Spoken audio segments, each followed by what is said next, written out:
विलास घुले यांच्या हत्या प्रकरणाच्या पुरवणी जबाबात आता खासदार बजरंग सोनवणे यांचा मुलगा सौरभ सोनवणे यांचं नाव आलंय।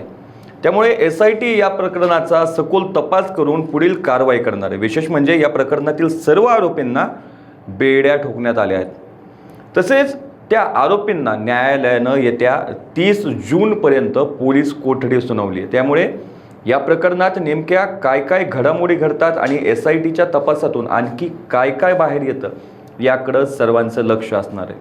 नमस्कार, मी बालाजी शिंदे आणि तुम्ही पाहताय लोकाशा TV। बीडच्या केस तालुक्यातील टाकळी येथील विलास घुले हत्या प्रकरणात खासदार बजरंग सोनवणे यांच्या अडचणीत वाढ झालेली पाहायला मिळते। या हत्या प्रकरणात विलास घुले यांचे बंधू रमेश घुले यांनी दिलेल्या जबाबात खासदार पुत्र सौरभ सोनवणे यांचं नाव समोर आल्यामुळे जिल्ह्यात चर्चेला उधाण आलंय।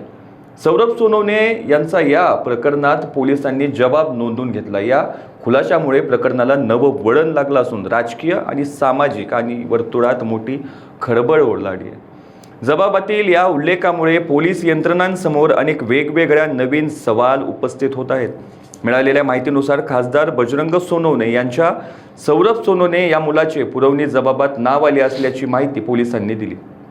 तपासात काही निष्पन्न न झाल्यास नाव वगळले जाणार असल्याचं देखील सांगितलं। या प्रकरणात अद्यापपर्यंत 9 आरोपी विरोधात गुन्हा दाखल झाला असून सर्व 9 पैकी 9 आरोपींना ताब्यात घेण्यात आल्याची माहिती पोलीस अधीक्षक नवनीत कौवत यांनी दिली।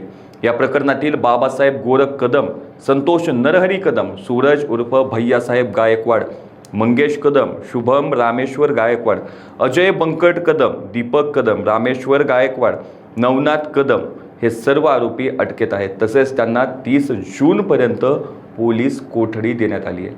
अशाच ताज्या अपडेटसाठी लोकाशा TVला सबस्क्राईब करा आणि लाईक करायला विसरू नका।